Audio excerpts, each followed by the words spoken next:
Everyone, আসসালামু আলাইকুম। Ratna lifestyle channel থেকে আমি রত্না সবাইকে ওয়েলকাম করছি আমার চ্যানেলে নতুন আরও একটি লাইফস্টাইল ভিডিও দেখার জন্য।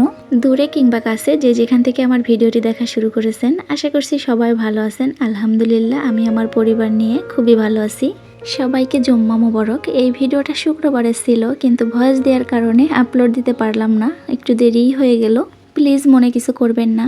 আমি ভাবি একটা করি আর একটা। ভেবেছিলাম শুক্রবারের দিন ভোরে ঘুম থেকে উঠবো। ভোরে অবশ্য ঘুম থেকে উঠেছিলাম, নামাজ কালাম পড়ে আবারও ঘুমিয়ে গিয়েছিলাম। 10টা বাজে উঠেছি পরবর্তীতে। তোমার ভাইয়া সকাল সকালে সিঙ্গাড়া কিনে নিয়ে এসেছিল শুক্রবারের দিন, তো আমরা সবাই মিলে সিঙ্গাড়া খেয়ে নিয়েছি। আমার মেয়ে তো সিঙ্গাড়া খেতে চায় নাই, অল্প একটু খেয়েছে আর চিপস খেয়েছিল। পাশে যে চিপসটা দেখতে পেরেছেন, ভিডিও শুরু থেকেই একটা পেঁপে গাছে অনেকগুলো পেঁপে তোমরা দেখতে পেয়েছো। ওই পেঁপে গাছে কিন্তু একটা পেঁপে পেকে গেছে। তো তোমার ভাইয়াকে বলতেছিলাম পাড়ার জন্য, কিন্তু ও পাড়তে চাচ্ছিল না, বলতেছিল বিকালে পারবে। আর আমি বলতেছিলাম যে বিকালে পাড়তে গেলে হয়তো পাখিতে খেয়ে ফেলবে। আর এই দেখো, এমনিতেই দেরি হয়ে গেছে ঘুম থেকে উঠতে। আর আমার মেয়ে বলে আমাকে নাকি কেলে দিয়ে অনেকগুলা খেলনা বানাই দিতে হবে। যাই হোক, ওর আবদার পূরণ করলাম। মা মেয়ে মিলে এই যে খেলনাগুলো বানিয়েছিলাম কেলে দিয়ে। মেয়ের আবদার মিটাইতে মিটাইতে এখন সকাল 11টা বেজে গেছে। আর এখন সংসারের কাজে লেগে পড়েছি, রান্না বান্না আরও অনেক কাজ আছে। আর আমাদের এখানে তো পানি থাকে না, পানি ধরতে হয় প্রতিদিনই।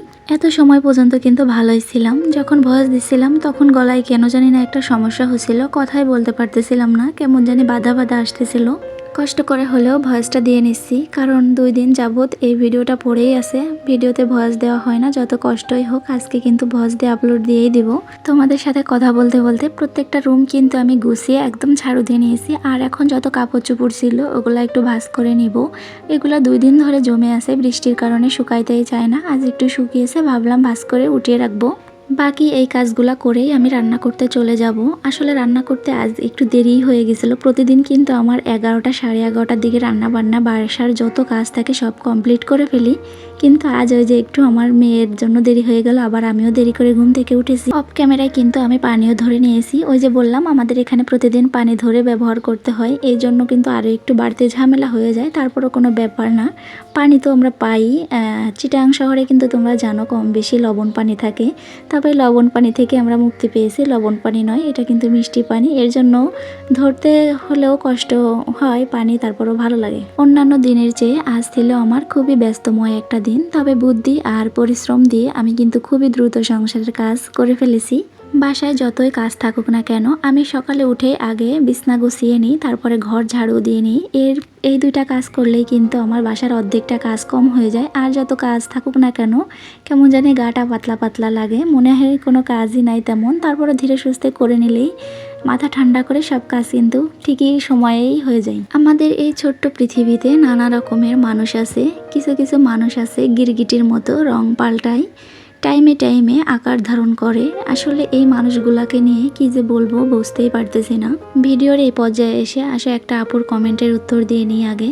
নাজনীন আপু আমাকে কমেন্ট করেছিল গত 2-1টা ভিডিও আগে, আসলে উত্তর দিতে পারি নাই সময়ের অভাবে। আপুটা আমাকে লিখেছিল যে আপু, ভিডিওর প্রথমে যে মিউজিকটা তুমি ব্যবহার করো, এই মিউজিকটা তুমি কোথা থেকে এনে ভিডিওতে ব্যবহার করো? তো আপুকে বলবো আমি, আপু এই মিউজিকটা হচ্ছে ইউটিউব অডিও লাইব্রেরি থেকে নেওয়া। এই মিউজিকের নাম দিয়ে সার্চ দিলেই কিন্তু চলে আসবে। এই মিউজিক নিয়ে আসলে তোমাদের কাছে আমি একটু কিছু কথা বলতে চাই। আমি ইউটিউবে কিন্তু নতুন, আমার বেশি কিন্তু সাবস্ক্রাইবারও না, মাত্র 250 হবে। ভিডিও এডিটিংয়ের ক্ষেত্রে বলো আর চ্যানেল সম্পর্কে বলো, অনেক কিছুই জানি না আমি শুধুমাত্র ভিডিও আপলোড দিয়েই যাচ্ছি, জানি না এখান থেকে আমি কিছু করতে পারবো কি না। আমার খুবই ইচ্ছা হয় যে আমি ভিডিওতে আর কি ব্যাকগ্রাউন্ড মিউজিক ব্যবহার করব, তো আমি না কোথা থেকে মিউজিক নেয় কিছুই আমি পারতাম না। তো একটা আপুকে আমি রিকোয়েস্ট করেছিলাম, আপু আমাকে একটু মিউজিক কীভাবে ব্যবহার করে কোথা থেকে নেন একটু বলে দেবেন। তো আপুটা আসলে পেমেন্ট নেই, আমি এটা জানতাম, তারপরও আপুকে আমি নক দিয়েছিলাম। তো আপু বললো কি 2500 টাকা আগে আমাকে অ্যাডভান্স বিকাশে পাঠিয়ে দিতে হবে। তো আমি বললাম যে আপু আপনাকে আমি 1000 টাকা দেবো, তো আপনি যদি পারেন তাহলে শুধু মিউজিকটা কোথা থেকে ব্যবহার করেন একটু বলে দেন। তো আপু বলতেছিল সরি আপু, আমি 2500 টাকার নিচে আমি বলতে পারবো না এই কথাটা। আপুটার এই কথাটা শুনে কিন্তু আমার খুব খারাপ লেগেছিল। আপুর যে একটা চ্যানেল আছে, আমি কিন্তু ওই চ্যানেলেও গিয়েছিলাম। আপু শুধু গল্প বলে ভিডিও আপলোড দেয়, তো আপুর চ্যানেলের ভিডিওতে কিন্তু তেমন ভিউও নাই। তো কথাটা শুনে কিন্তু আমার খারাপ লেগেছিল। যাই হোক, এর পরবর্তীতে আর ওনাকে নক দিই নাই। তারপরে আরেকটা আপুকে আমি নক দিই। আপুটা আসলে আমার ভিডিও দেখে, কমেন্টও করে, আমিও আপুর ভিডিও দেখি, নাম বলতেছি না। তো তা আপুকে না আমি নক দেওয়ার সাথে সাথে আপু আমাকে কিন্তু বলে দেয় যে কোথা থেকে মিউজিক নিয়ে কিভাবে ব্যবহার করতে হয়। আসলে পৃথিবীতে ভালো মানুষও আছে, খারাপ মানুষও আছে। আপুটার জন্য মন থেকে অনেক অনেক দোয়া ও ভালোবাসা। মানুষের টাকা ইনকামের কোনো শেষ নাই, মানে সুযোগ পেলেই মানুষের কাছে টাকা পেয়ে চেয়ে বসে। আসলে এই টাকা ইনকাম করতে যে এদেরও কতটা কষ্ট হয় ওই সব মানুষ বুঝবে না। মানুষ শুধু চায় টাকা আর টাকা, টাকা যে মানুষকে কোন পথে নিয়ে যাচ্ছে দিন দিন এই জিনিসটা চিন্তা করে না। আমি বললাম যে 1000 টাকা আমি দিই, তারপরও কথা শুনলো না। তাকে 2500 টাকা দেওয়া লাগবে, শুধু একটু মিউজিক কোথা থেকে ব্যবহার করব। তো আসলে মানুষের যদি ইচ্ছা শক্তি থাকে, যে কোনো কিছু করার ইচ্ছা থাকে, তো যেভাবে হোক কিন্তু সে এই জিনিসটা পেরেই যায়। যাই হোক আমার আপুরা, তোমরা মনে কিছু করিও না, কথাগুলো আসলে ওর উদ্দেশ্যই বলেছিলাম। মানুষটা আসলে কতটা ভালো মনের মানুষ আমি জানি না, তবে খুবই খারাপ লেগেছিল, এর জন্য তোমাদের মাঝে কথাগুলো বললাম। আর এদিকে দেখো আজকে দুপুরে একটু মুরগির মাংস দিয়ে বিরিয়ানি রান্না করতেছিলাম।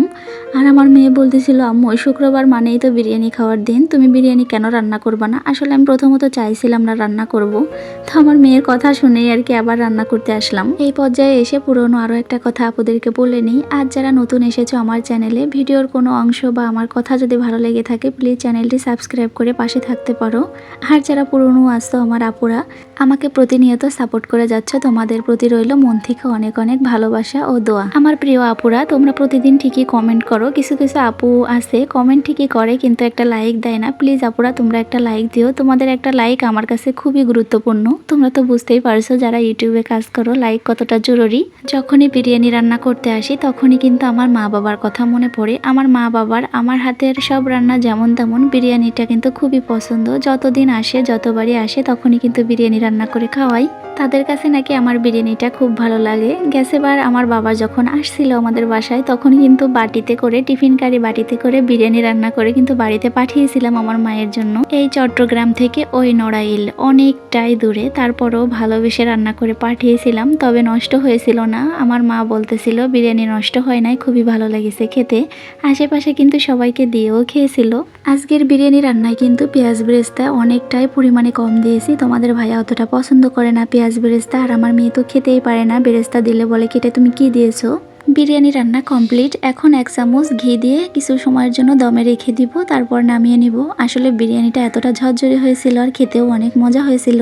পাশের চুলায় একটু দুধ জাল দিয়ে নিচ্ছি। মেয়ে কয়েকটা দিন ধরে বায়না ধরছে সেমাই খাবে, বিকালে রান্না করে দিব। এর জন্য দুপুরেই দুধটা জাল দিয়ে রেখে দিচ্ছি যাতে বিকালে তাড়াহুড়া করা না লাগে। সংসারে যত কাজ আছে দুপুর 12টার আগেই কিন্তু আমি কমপ্লিট করে ফেলি। বিকালে কোনো কাজই করতে ইচ্ছা করে না, যদি কখনো নাস্তা বানাই ওটাই আর কি করি, তাছাড়া কোনো কাজ করি না। তোমাদের ভিডিও দেখি আর ঘুমিয়ে থাকি। তোমার ভাইয়া নামাজে গেছে, এখনো আসে নাই। মেয়েকে খাবার দিচ্ছি, ওর খুব খিদে পেয়েছে। আর এদিকে মোজো ছিল, ওটাও একটু বের করে নিলাম ফ্রিজ থেকে।